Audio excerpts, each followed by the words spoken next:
Hello friends, welcome to my channel Amjad Online Class.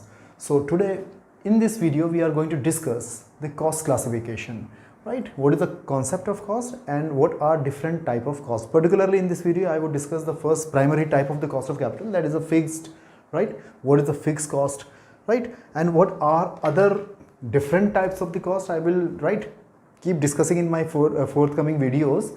But what are the classification of cost, what are different kind of the cost, right? Before telling you that, what is fixed cost here, before going into detail what is fixed cost, let us understand, right, the basic concept of cost. What do we understand by cost actually?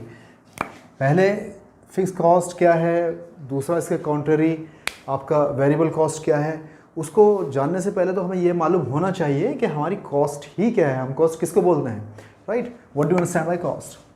First let me tell you what is actually the cost. I have asked this question from many, right?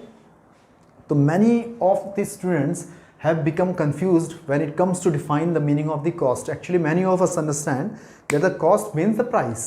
A lot of people say, right, cost is the value of goods. Some say it is the price, some say it's a monetary value,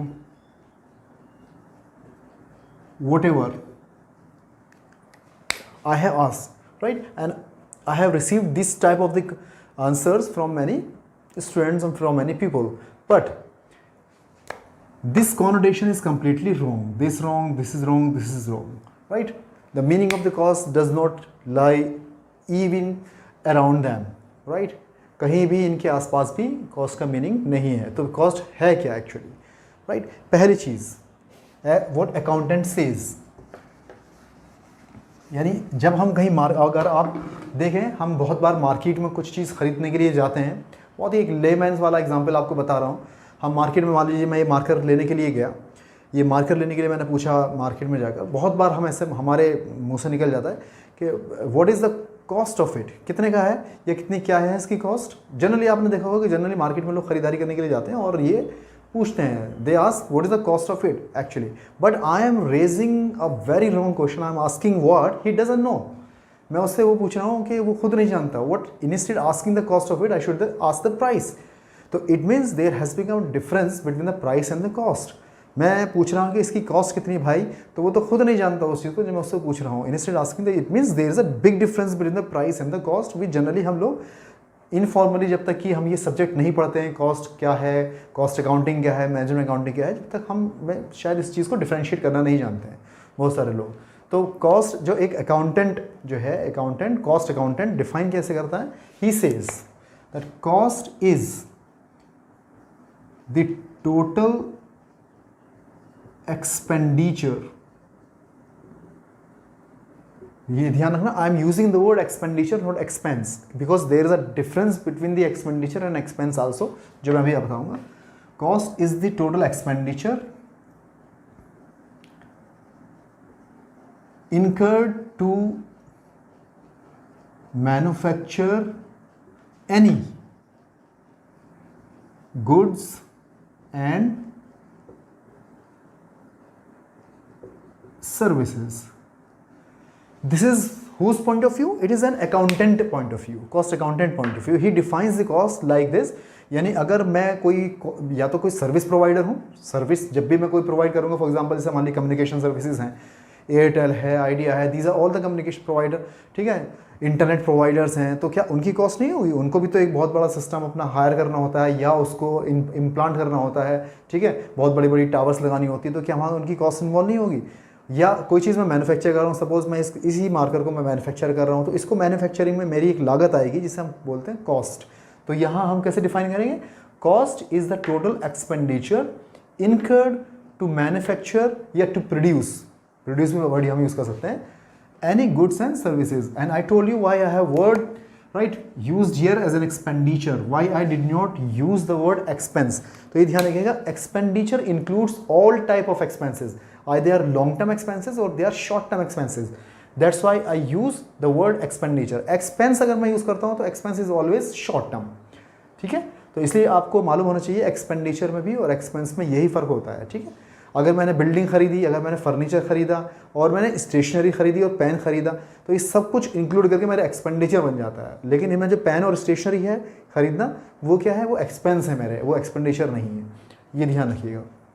anyway, तो ये cost को हम इस तरह से define करते हैं, right. This is then accountant point of view. अब इकोनॉमिक्स में भी आप देखेंगे economist has some different point of view.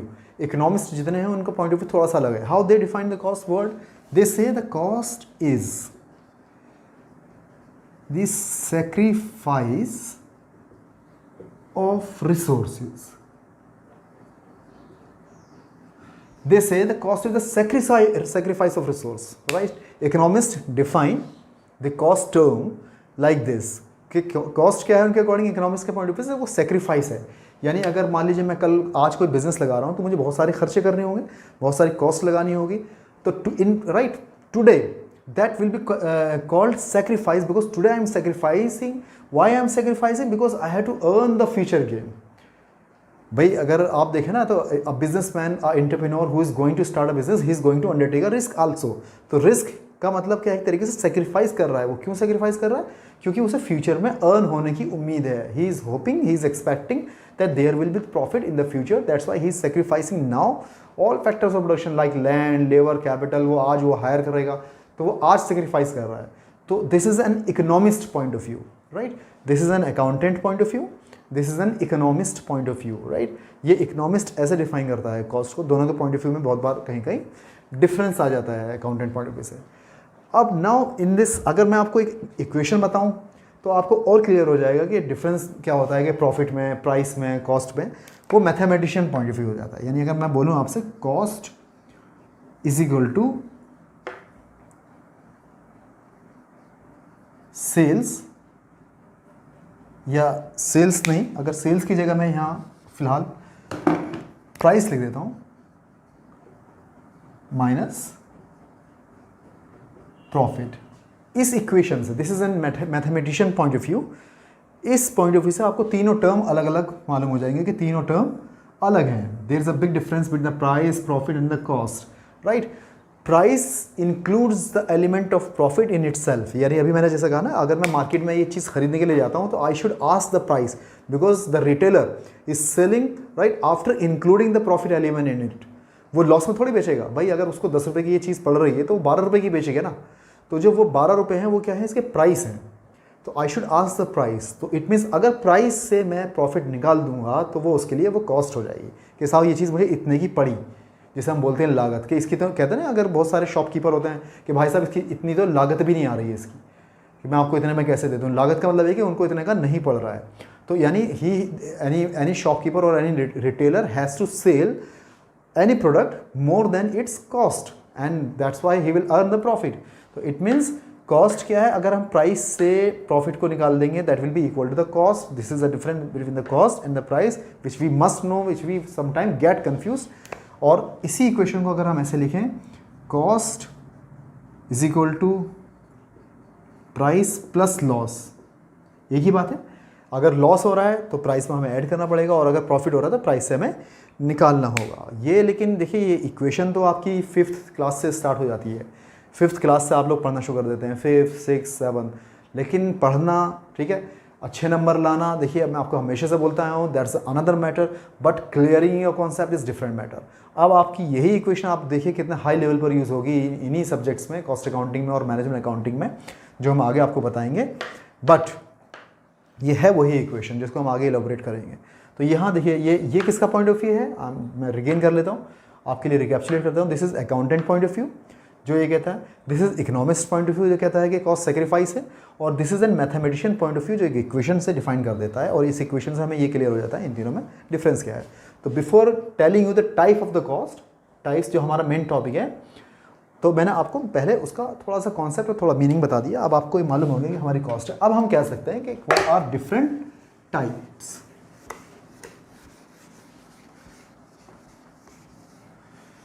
So in this video, I am going to discuss the first variant on the basis of the behavior of the cost. That the first is fixed cost. ये ध्यान रखिएगा, जो अभी हम classification बता रहे हैं वो बिहेवियरल क्लासिफिकेशन है, जिसके अकॉर्डिंग फिक्स कॉस्ट। तो अब फिक्स कॉस्ट का आपने नाम ज़रूर होगा, it is denoted by FC। FC से हम इसको डिनोट करते हैं। तो हम इसको डिफाइन कैसे करते हैं? Any cost which remains constant with level of output. बस इतना आपको याद रखना है। Single, not even a complete sentence. This is a single small sentence you have to remember about the fixed cost. That fixed cost is any cost which remains constant at any level of the output. ये ध्यान रखिएगा। यानी अगर मैं कोई चीज़ produce कर रहा हूँ और उसको प्रोड्यूस करना, मुझे कितना प्रोड्यूस कर रहा हूँ और कितना नहीं, if my output level is increasing और decreasing but my fix cost is remaining constant. For example ये रूम है, इस रूम में अगर मैंने कोई प्रोडक्शन किया, मान लीजिए मैं मार्कर बना रहा हूँ इसी रूम में और इस रूम का मैं रेंट दे रहा हूँ, राइट। अब मैं इस रूम का रेंट मान लीजिए 10,000 दे रहा हूँ, 10,000 पर मंथ दे रहा हूँ। अब इस रूम में मैं एक मार्कर बनाऊँ या मैं 100 मार्कर बनाऊँ, I have to pay the fix amount of the rent. तो right, that is not related with the level of the output और माई प्रोडक्शन आउटपुट, वो इससे रिलेटेड नहीं है। एक बनाऊंगा तो यानी उससे रिलेटेड नहीं हुआ, इसी को हम फिक्स कॉस्ट बोलते हैं, जो कि हमारे आउटपुट लेवल के साथ वेरी नहीं करती बल्कि वो कांस्टेंट रहती है, चाहे हमारा आउटपुट लेवल बढ़े या घटे। ये ध्यान रखिएगा। आउटपुट का मतलब यहाँ पर हमारे वॉल्यूम से है, ठीक है, जो हम जो चीज़ प्रोड्यूस कर रहे हैं रिमेन्स कांस्टेंट। तो अगर हम जब ये बात बोल रहे हैं तो अगर आप इसको देखेंगे तो हम इसको इस तरह से डायग्रामेटिकली प्रेजेंट करते होंगे। दिस फिक्स कॉस्ट और ये अमाउंट और ये आउटपुट। तो इट मीन्स द ग्राफिकली अगर हम देखेंगे तो graph of fix cost remains constant at any level of output, that why it has to be parallel to X axis. तो ये एक्स एक्सिस पे पैरेलल होगा। फिक्स कॉस्ट का एग्जांपल जैसे मैंने एक बता ही दिया है, रेंट है आपका, बहुत बार डेप्रिसिएशन है, राइट। कोई भी वो चीज़ जो आपको करनी ही करनी है, राइट। अगर आपको कहीं कमीशन देना है तो देना ही देना है, डिस्काउंट अगर है तो देनी ही देनी है। तो जो आपके आउटपुट लेवल से कहीं चीज़ है, टैक्स हैं तो देने ही देने हैं, राइट। तो आपको हम उसको फिक्स कॉस्ट बोलते हैं। ऑन द कॉन्ट्रेरी, इसी के साथ जो डिफाइन करी जाती है, you can say the second type और you can say the opposite of this known as variable cost denoted by VC। ये ध्यान रखिएगा।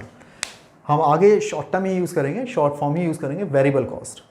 On the contrary, variable cost is that cost which changes proportionally with level of output। ये ध्यान रखिएगा, which changes exactly in the same proportion as the output does। उसी proportion में जिसमें output change हो रहा है, उसी प्रोपोर्शन में अगर वो भी वेरी कर रहे हैं तो उसी को हम वेरिएबल कॉस्ट बोलते हैं। यानी अभी जैसे मैंने एग्जांपल बताया, सपोज करो मैं ये मार्कर प्रोड्यूस कर रहा हूँ, इस मार्कर को प्रोड्यूस करने में मुझे जो जो भी चाहिए वो मेरे लिए रॉ मटेरियल होगा। तो अब मैं जितना ज़्यादा चाहूँगा इसको प्रोड्यूस करना, तो क्या मुझे उतना रॉ मटेरियल नहीं चाहिए? इसके लिए मुझे प्लास्टिक मान लीजिए, इसके लिए प्लास्टिक चाहिए, प्लास्टिक ग्रैन्यूल चाहिए, इसके लिए मुझे इंक चाहिए, ठीक है। तो जितना ज़्यादा मुझे, अगर मैं 10 मार्कर्स बना रहा हूँ तो मुझे कम, अगर मैं 100 मार्कर्स बना रहा हूँ तो मुझे उतना ही मटेरियल ज़्यादा चाहिए। तो वो जो मटेरियल को जो परचेस करने का जो पैसा है, जो कॉस्ट है, वो मेरी बढ़ती चली जाएगी, और अगर जितना प्रोडक्शन में कम करूँगा बढ़ती चली जाएगी। इसका मतलब जो इसके एग्जाम्पल हैं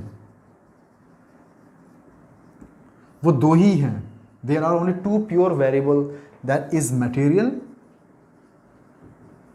और जब मैं कोई चीज़ प्रोड्यूस करूंगा तो जाहिर सी बात है उसमें मेरी लेबर भी लगेगी, राइट। तो उसे हम लेबर या वेजेस बोलते हैं, क्योंकि जो लेबर को जो हम देते हैं उसको वेजेस, लेबरर्स जो फैक्ट्री में जो काम करते हैं उनको जो हम वेजेस देंगे, तो जाहिर सी बात है हमें उतनी लेबर चाहिए, और उतनी लेबर यानी उतनी मेहनत चाहिए। यहाँ पर लेबर का मतलब सीधे आप समझिए मेहनत। तो जितने ज़्यादा हमारा प्रोडक्शन होगा उतनी मेहनत, उतनी हमारी लेबर आवर्स बढ़ जाएंगे और उतनी हमारी लेबर कॉस्ट बढ़ जाएगी। तो ये चीज़ प्योर वेरिएबल है। जैसे जैसे हमारा प्रोडक्शन बढ़ता है तो हमारी ये वेरिएबिलिटी भी बढ़ती है। इसको हम बोलते हैं वेरिएबल कॉस्ट, राइट। अगर हम इसको देखें, इसका जो ग्राफ है वो आपका ऐसे होता है, इस तरह से। ये VC है और ये आउटपुट, और इस इधर से volume, right, because as the output will increase this will also increase, this is the amount, amount of the cost, right? There's another category of the cost as far as the classification is concerned.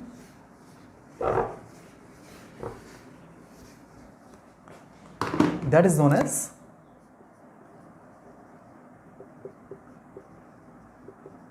semi-variable cost. Semi-variable cost, ठीक है। अब semi word लग गया, इसको हम कभी कभी semi fix cost भी कह देते हैं। तो पहला इसका मीनिंग आप समझ लीजिए, semi variable cost is mixture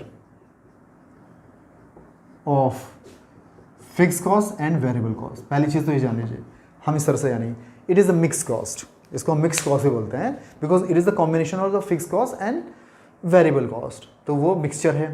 तो ये बताया जाता है, क्वेश्चन में डिफाइन किया जाता है कि कितना पार्ट फिक्स कॉस्ट है, कितना पार्ट वेरिएबल कॉस्ट है। On the other side, if we come to define it, semi-variable cost is that cost which remains constant at a certain level of output, but then changes after a certain period or after certain quantity or certain amount of output. यानी जो एक particular amount के बाद फिर बढ़नी शुरू हो जाए, उसको हम बोलते हैं semi variable cost. For example एक एग्जाम्पल लीजिए, कमीशन। मेरा कोई सेल्स एजेंट है, मैंने उसको कमीशन कहा है, ठीक है, कि भाई मुझे मेरी सेल्स का आप ध्यान रखो, सेल्स को मेरी इंक्रीज़ कराओ, मैं इतना तुम्हें 10% कमीशन दूंगा। उसने कहा कि ठीक है, जब तक मैं इतना बढ़ा रहा हूँ, यानी अगर आपकी 5000 यूनिट्स अगर आप प्रोड्यूस कर रहे हो, ठीक है, या आप 7000 यूनिट्स प्रोड्यूस कर रहे हो, मैं इसको और बढ़ा दूंगा और मैं 2% कमीशन लूँगा आपका। बट अगर आपका प्रोडक्शन मैंने 10,000 से ऊपर कर दिया, 10,000 यूनिट से, तो मैं अपना कमीशन 3% करूँगा। तो कंडीशनल हो गया, यानी देखा जाए तो ये 5 और 7,000 तक तो फिक्स है, बट अगर प्रोडक्शन मेरा 7,000 से ज़्यादा बढ़ रहा है, यानी 10,000 यूनिट्स बढ़ रहा है, तो ये उसमें आपका कमीशन भी बढ़ गया। तो मेरे लिए क्या हुआ, ये मेरे लिए सेमी वेरिएबल हो गया। सेमी वेरिएबल हो गया क्यों? क्योंकि एक टाइम तक तो फिक्स था और एक टाइम के बाद ये बढ़ने लगा। इसको हम बोलते हैं सेमी वेरिएबल कॉस्ट, राइट। आपको समझ गया? एक दूसरा बहुत ही वैसा एग्जाम्पल लीजिए, जैसे टेलीफोन चार्जेस, इलेक्ट्रिसिटी चार्जेस, वो क्या है, सब सेमी वेरिएबल में आते हैं। अगर आप देखें, बहुत ही कॉमनली, बहुत कॉमन सेंस की बात है कि जो हमारे घर में जो बिल आते हैं, टेलीफोन के बिल आते हैं, जो बिजली के बिल आते हैं, तो उस पर लिखा होता है फिक्स्ड अमाउंट, यानी हम कितना भी यूज़ करें उसका फिक्स अमाउंट तो हमें देना ही देना है। टेलीफोन बिल है तो टेलीफोन बिल का अगर हमारा पोस्टपेड कनेक्शन है तो उसमें लिखा होगा कि साहब 1000 तो इसका मिनिमम चार्जेस है, इतना तो आपको देना है, और उसके बाद आपका यूजेज के ऊपर है, तो उसको भी हम कह सकते हैं कि वो भी हमारा सेमी वेरिएबल कैटेगरी में जाते हैं। वो एग्जाम्पल मैंने आपको दिया, राइट, ठीक। इन सबको मिला देते हैं अगर हम, तीनों means fix cost plus this becomes equal to total cost. Simple, ये है टोटल कॉस्ट आपका, इसी को हम टोटल कॉस्ट बोलते हैं। यानी जनरली तो हम टोटल कॉस्ट को बोलते हैं FC प्लस VC, क्योंकि हम इसको बाद में देख लेते हैं कितना इसमें VC है और कितना FC है, वो सब अलग अलग कर लेते हैं। तो एक तरीके से देखा जाए तो TC जो है हमारा क्या है, FC प्लस VC, ये इक्वेशन बन जाती है, fix cost plus variable cost, ठीक है। तो और इसको it will take 2 minutes just make you understand more, taking a small illustration. Suppose, example, you are producing 1000 units of anything you are producing of 1000, आपकी जो रॉ मटेरियल कॉस्ट है,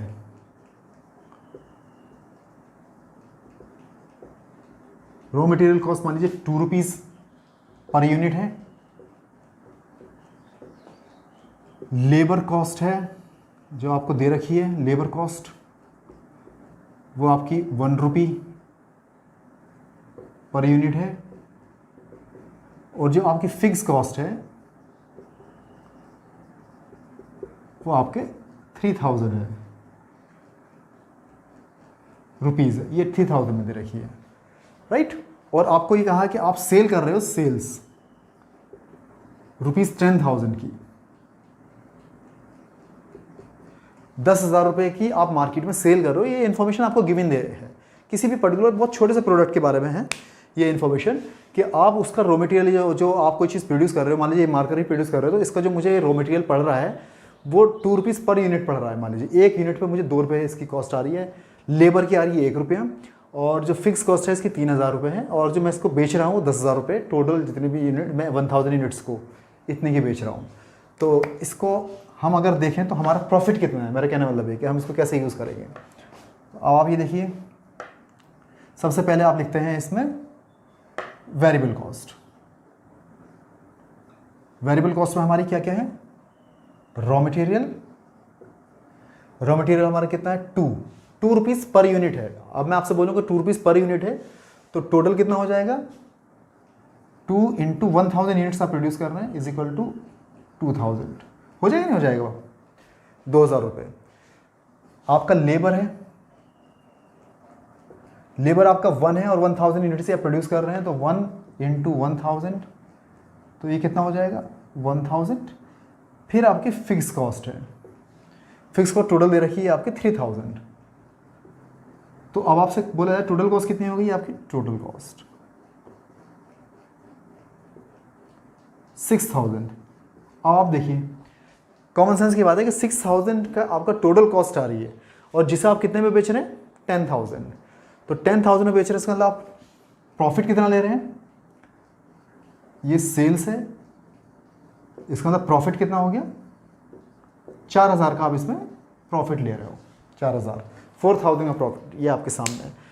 per unit अगर हमें कॉस्ट निकाल ली हो, जैसे total cost हमारी 6000 आई, मैं आपसे बोलूँ पर यूनिट कॉस्ट कितनी है, तो आप सीधे 1000 से डिवाइड कर दोगे, तो आप बोलोगे 6 रुपीज़, इसको प्रोड्यूस करने में हमारी 6 रुपीज़ पर यूनिट कॉस्ट आ रही है, 6000 divide by this 1000, right. Selling price per unit अगर हम कहें कितना है 10 रुपये, क्योंकि 10,000 विल बी डिवाइडेड बाई 1000, तो 10 उस तरह से भी हमारा 4 रुपीज़ पर यूनिट हमारा प्रॉफिट आ रहा है। तो वो पर यूनिट वगैरह भी हम ये सब आगे भी बताएंगे, बट फिलहाल ये इलस्ट्रेशन मैंने आपको थोड़ा सा इसलिए बताया कि अलग अलग आइडेंटिटी, कि आपको एक आइडेंटिटी अलग अलग मालूम हो जाए कि कैसे हम इनको यूज़ करते हैं। तो I hope this classification, first classification variable cost, fix cost and semi variable cost is clear to you, right. अगली वीडियो में मैं आपको नेक्स्ट क्लासिफिकेशन बताऊंगा, right, that will be the part 2 of this types of cost, right. अगर आपको कुछ doubts हैं तो आप बताइएगा, ठीक है।